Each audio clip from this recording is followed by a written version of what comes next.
aí que está nos assistindo, né? Se você pensar em um país conservador, segundo o Tucker Carlson, você tem que pensar na Venezuela do Maduro. Fora do nosso script, João, eu vou voltar para o assunto de Nova York, mas eu queria perder um segundo para a gente falar da treta dentro do Partido Republicano da direita americana, que pequena treta, né? Tá todo mundo vendo isso nos últimos dias, e para mim é complicado, porque eu digo a você que muitas vezes eu chego aqui, provavelmente vou chegar aqui agora nesse evento aqui na casa do Trump, e as pessoas vão me apresentar falando assim, esse cara é como se fosse o Tucker Carlson do Brasil, porque muitas pessoas fazem essa associação, né, de uma pessoa da televisão com uma veia mais nacional populista, que é muito crítica, uma audiência muito grande, que faz uma transição depois de ser demitido, né, da rede de televisão para a plataforma digital, e tem enorme sucesso na plataforma digital. Então há uma trajetória similar, né, com o Tucker Carlson. Muita gente utiliza. E hoje em dia eu já vi ele falar assim, e eu conheci o Tucker, né? Eu conheci o Tucker e às vezes desde lá foi do Bolsonaro, né, no programa dele. É alguém que entrevistou o Bolsonaro, foi ao Brasil entrevistar o Bolsonaro, eu ajudei essa entrevista a ser concretizada, depois foi entrevistar o Eduardo Bolsonaro e acabou me entrevistando também, e alguém de quem eu gosto muito, mas cujas posições estão ficando absolutamente indefensáveis. Então eu já estou pedindo assim, para de me associar ao Tucker Carlson, por favor. É assim, a verdade é que de uns tempos para cá, o Tucker Carlson ele se afastou muito do movimento nacional populista e do movimento conservador como um todo. E tem várias razões que são citadas para isso. Eu quero me ater a um primeiro tópico, que é uma briga generalizada, que não está restrita ao Tucker Carlson, ela é muito mais geral dentro da direita americana, que é entre uma direita que apoia Israel e outra direita que já não apoia tanto. E as críticas que são feitas à influência de Israel na política americana são justas, são muito válidas. Legítimas. Para você aí que nos assiste, para você ter uma ideia, o AIPAC, que é o Comitê de Ação Política América-Israel, é o principal instrumento de lobby israelense nos Estados Unidos, financiou e ajudou a eleger 322 congressistas nos Estados Unidos. É mais da metade do Congresso. E aí você fala, não, são 322 congressistas, pessoas, não sei, republicanas, mais conservadoras, não. Desses 322, 129 são do Partido Democrata. Ou seja, políticos de esquerda. Dentre esses 129 de esquerda, nós temos muitos políticos radicais, como o senador Cory Booker, lá de Nova Jersey, o deputado Hakeem Jeffries, que inclusive apoiou o Zoran Mamdani nas eleições para a prefeitura de Nova York.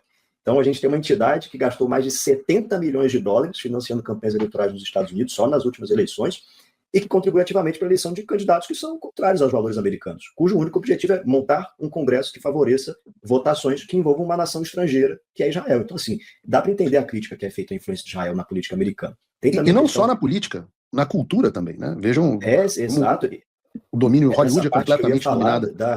Eu ia falar também das universidades, né? Porque as universidades, sem dúvida, a imprensa, por exemplo, é pesadamente financiada pela elite judaica, né? E assim, sim, até pouquíssimo tempo, até a eleição do Trump, os caras estavam socando pauta woke na gente, socando pauta woke nas universidades, e os financiadores judeus não disseram nada, né? Não disseram nada. Quando começou o terrível ataque do Hamas a Israel, aí eles começaram a tirar dinheiro dessas universidades, mas não foi porque elas estavam minando os valores americanos, foi porque essas universidades estavam apoiando o terrorismo do Hamas. Então, assim, existe uma cobrança muito grande e muito justa que deve ser feita à elite judaica americana. Mas sair disso para o que vem fazendo o Tucker Carlson, aí, camarada, não tem jeito. Eu separei algumas frases do Tucker aqui, a audiência acho que vai até ficar um pouco chocada, mas eu vou ler aqui, e aí a audiência acha o que pensa sobre elas. Tucker disse assim: na Venezuela, a união homossexual é proibida, o aborto é proibido, cirurgias de transexualização são proibidas. Em políticas sociais, é um dos países mais conservadores na América do Sul, Central ou do Norte.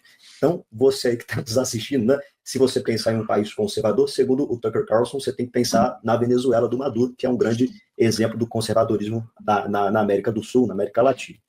Que teve, por exemplo, para Cuba do Fidel Castro, mesma coisa, União Soviética, Coreia do Norte, para a União Soviética. Países extremamente conservadores, segundo China, o Tucker extremamente Carlson. Conservadora.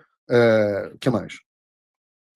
Você pode falar aí tudo quanto é ditadura socialista, né? Pô, Che Guevara fuzilava homossexual. Então, assim, não é, né, o maior exemplo que você poderia citar. Mas o cara sarrafo não pode ser assim, não tem trans, é conservador, não pode ser então assim. É conservadora. Exato, não tem boiolagem, é de direita. Então, pô, aí o sarrafo tá baixo demais, o sarrafo. Mas ele não para aí, é aquela promoção imperdível, né? Você leva um, ganha outro. Olha o que ele falou sobre Hamas, a gente está falando aqui de Israel, etc. Ele falou assim: eles afirmam que o Hamas é um grupo de jihadistas e extremistas islâmicos. Eles dizem isso constantemente, e eu não sei se isso é verdade, me parece mais uma organização política. Ele só se esqueceu de falar que, no caso da Venezuela, é o mesmo regime que passa por cima de manifestante com tanque, que mata dissidente político, que financia narcoterrorismo na América Latina, fraude a eleição para se manter no poder. Aí você chama um país desse de conservador, e essa questão do Hamas, pelo amor de Deus, assim, tá muito Onde é que ele estava em outubro de 2000? Onde é que ele estava em outubro de 2024?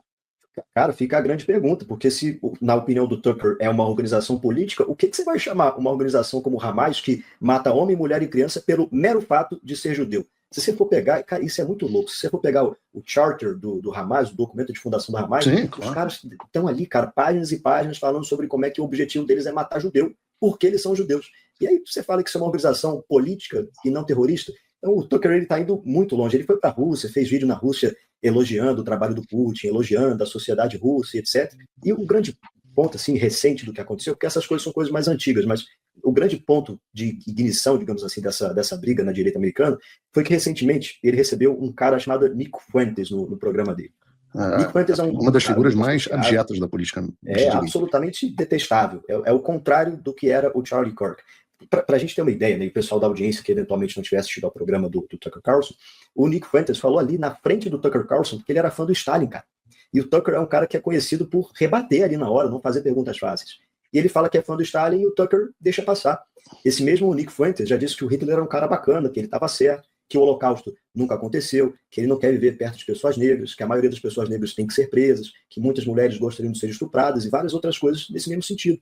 E por conta dessa entrevista com essa pessoa absolutamente detestável, que é o Nick Fuentes, o Ben Shapiro, do Daily Wire, um cara muito famoso, gravou um vídeo de uns 40 minutos expondo ponto a ponto o Tucker e o Nick Fuentes por conta dessas posturas. Então, o que a gente tem hoje é uma divisão na direita americana, mas uma divisão absolutamente necessária, porque de um lado você tem a direita do senso comum, dos valores americanos, que foi o que levou o Trump a presidente, flerta com o autoritarismo, que gostaria de ver os Estados Unidos mais como uma Rússia, um Emirados Árabes Unidos, uma Venezuela, Cuba, Coreia do Norte, assim, absolutamente maluquice. Não dá para você botar no mesmo grupo conservador que defende os escritos de Hamilton, de outros pais fundadores, e você jogar essa mesma galera que defende esse tipo de coisa. Então, assim, uma briga, uma divisão, mas uma divisão absolutamente necessária. O tic-tac acabou. Vieram as sanções de visto contra os ministros do STF e a lei Magnitsky para cima do Alexandre de Moraes. Pela primeira vez o jogo começou a virar. Mas isso não foi por acaso. Foi fruto de muito trabalho. E só